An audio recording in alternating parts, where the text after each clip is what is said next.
Assalamualaikum warahmatullahi wabarakatuh. Sobat-sobat calon guru, selamat datang di channel calon guru. Sobat semuanya, menurut jadwal lanjutan seleksi CPNS dan P3K non guru tahun 2021 tertanggal di Jakarta 19 Oktober 2021, di sini tertulis akan ada jadwal yaitu pengumuman hasil SKD CPNS dan seleksi P3K non guru, yaitu tanggal 29 sampai tanggal 30 Oktober ya.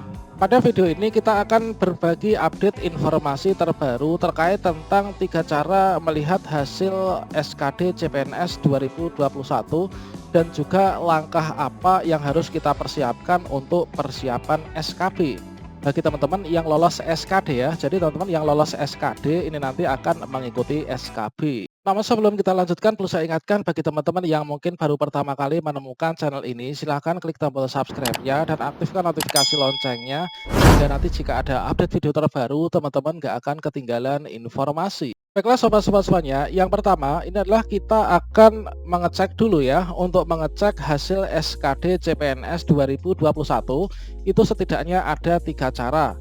Yang pertama teman-teman, dan kedua ini kita lakukan di akun SSC-ASN ya. Ada yang harus login dan ada yang tidak perlu login.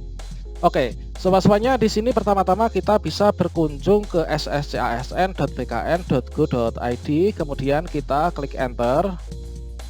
Untuk cara yang pertama, ini kita bisa melihat rekapitulasi dari hasil SKD CPNS 2021. Ini seharusnya di sini teman-teman, yaitu kita arahkan kursor yang ada di layanan informasi, kemudian kita arahkan kursor ke hasil SKD CPNS. Ini kita bisa klik di sini.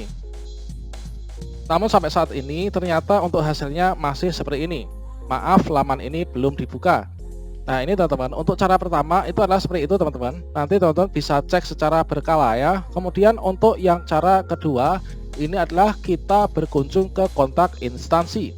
Nah, di sini kita arahkan kursor kita ke sini, layanan informasi. Kemudian kita klik pada bagian kontak instansi. Kita klik di sini, teman-teman.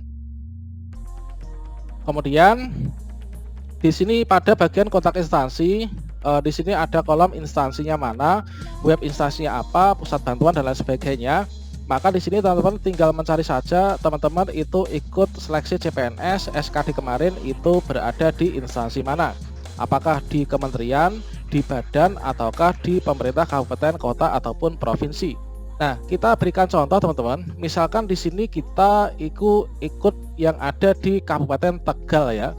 Nah, di sini kita bisa ketik di sini teman-teman, yaitu kata kunci yaitu Tegal. Nah, setelah kita ketikkan kata kunci Tegal, maka kita bisa klik di sini teman-teman, yaitu pemerintah Kabupaten Tegal. Nah, ini web instansinya ini. Kita bisa klik di sini ya, https://bkd.tegalkap.go.id. Ini kita bisa klik di sini. Tentunya ketika teman-teman itu berkunjung ke kontak instansi masing-masing, itu ada yang sudah mengumumkan, ada yang belum. Misalkan di sini untuk Tegal ini sudah teman-teman, pengumuman hasil seleksi kompetensi dasar CPNS pemerintah Kabupaten Tegal tahun anggaran 2021. Nah, di sini teman-teman, ini kita bisa scroll ke bawah, ya kan? Nah, ini kita bisa klik di sini ada aja untuk yang pengumuman terbarunya. Nah, ini kita klik di sini pengumuman hasil SKD CPNS. Nah, berikutnya teman-teman, di sini kita bisa baca-baca dulu.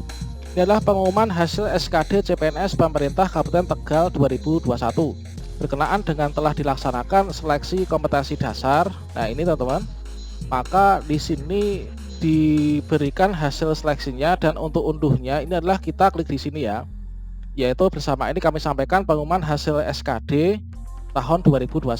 Nah, teman-teman ini bisa klik di sini bagian download ini. Kalian bisa klik di sini. Nah, ini adalah contoh untuk Tegal, teman-teman. Nah, di sini sudah disampaikan hasil SKD untuk penerimaan CPNS Tegal. Nah, di sini kita bisa scroll ke bawah, teman-teman bisa mencari untuk namanya itu bagaimana. Apakah teman-teman itu lolos ataukah tidak? Apakah teman-teman itu berhak ikut SKB ataukah tidak? Nah, di sini ada keterangan yang perlu teman-teman ketahui ketika teman-teman tidak bisa login atau mungkin mau login itu sedang ada kendala gitu ya. Nah, ini untuk kode, teman-teman perlu perhatikan, ini ada P garis miring L adalah memenuhi nilai ambang batas menurut keputusan Menpan RB nomor 1023, berhak ikut SKB, teman-teman. Jadi kalau teman-teman itu ada kode P garis miring L, ini adalah teman-teman berhak ikut SKB. Kalau teman-teman ini hanya P saja, ini adalah memenuhi nilai ambang batas menurut keputusan ini. Kemudian TH ini adalah tidak hadir, teman-teman. Kemudian untuk TMS ini adalah gugur dikarenakan tidak memenuhi syarat yang ditentukan oleh instansi. Nah, jadi di sini nanti teman-teman yang berhak untuk ikut SKB, jika teman-teman itu memiliki kode ini ya, pada setelah namanya itu ada kode P garis miring L. Ini adalah teman-teman lolos passing grade dan ikut SKB. Kalau hanya P saja, ini hanya lolos ambang batas dan belum bisa ikut SKB, teman-teman. Karena untuk kuota bisa ikut SKB itu ditentukan adalah 3 kali formasi ya. Misalkan formasinya itu ada misalkan ada 1, berarti nanti yang ikut SKB itu ada 3, teman-teman. Nah, di sini coba kita cari salah satu contoh, teman-teman. Misalkan di sini untuk jabatan analis gizi Dinas Kesehatan, ini untuk jenis formasi ini adalah lulusan terbaik ini, teman-teman. Nah, di sini kalau misalkan keterangannya P dan L, ini adalah semua lulus dan berhak untuk ikut SKB. Kemudian untuk contoh berikutnya, teman-teman. Nah, di sini ini ada untuk formasinya itu adalah umum, lokasi formasi. Di sini jabatan analis pengelolaan sumber daya air Dinas PU. Nah, di sini karena formasinya ini jumlahnya adalah hanya 1, berarti nanti yang berhak untuk ikut SKB ini adalah 3, teman-teman. Jadi 3 kali formasi yang dibutuhkan ya. Nanti di ranking bagi yang di sini statusnya P, ini sebenarnya lolos passing grade, akan tapi karena yang dibutuhkan hanya 1, maka di ranking 3 terbesar. Nah, di sini formasi 1, di sini yang lulus adalah peserta nomor 1, kemudian peserta nomor 2 dan juga peserta nomor 3. Untuk peserta nomor 4 dan 5 ini lolos passing grade, akan tetapi di sini belum bisa ikut SKB, teman-teman. Nah, itulah cara yang kedua kita bisa berkunjung ke kontak instansi kita. Nah, kemudian teman-teman, untuk secara main detailnya apakah kita itu lulus dan berhak ikut SKB apakah tidak, maka kita bisa login ke akun SSC ASN masing-masing kita ya.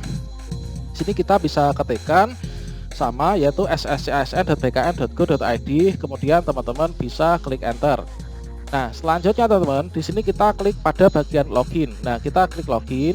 Kalau misalkan teman-teman mau login, ini ada tampilan seperti ini, teman-teman klik saja OK ya. Nah, selanjutnya teman-teman setelah teman-teman mendapatkan halaman ini, maka teman-teman bisa langsung klik saja masuk. Selanjutnya teman-teman, setelah kalian login, maka di sini jika teman-teman lolos SKD dan juga berhak ikut SKB, maka teman-teman akan dapat tampilan seperti ini. Selamat Anda lolos SKD dan dapat melanjutkan seleksi tahap berikutnya, yaitu seleksi kompetensi bidang. Kemudian untuk pencetakan kartu peserta ujian SKB dapat dilakukan mulai tanggal 1 November 2021. Ini teman-teman. Nah, pada halaman ini ya, pada halaman login akun SSC ASN masing-masing, Anda dapat mencetak kartu peserta ujian SKB jika sudah melakukan pemilihan lokasi SKB, teman-teman. Jadi di sini teman-teman perlu perhatikan juga terkait tentang jadwalnya ya. Yaitu di sini nanti teman-teman setelah tanggal ini adalah harus dicatat, yaitu tanggal 31 Oktober sampai 1 November. Ini adalah teman-teman harus memilih dulu untuk lokasi ujian SKB-nya. Kalau sudah memilih lokasi ujian SKB, maka teman-teman nanti langsung bisa cetak kartu peserta ujian. Teman-teman nggak akan bisa cetak kartu peserta ujian SKB jika kita belum memilih untuk lokasi SKB-nya. Nah, itu teman-teman. Jadi teman-teman selalu pantau saja. Pastikan Anda selalu mendapat informasi terbaru mengenai pelaksanaan seleksi CASN melalui situs resmi BKN dan instansi pilihan Anda. Jadi teman-teman bisa login ke akun SSC ASN ini secara berkala.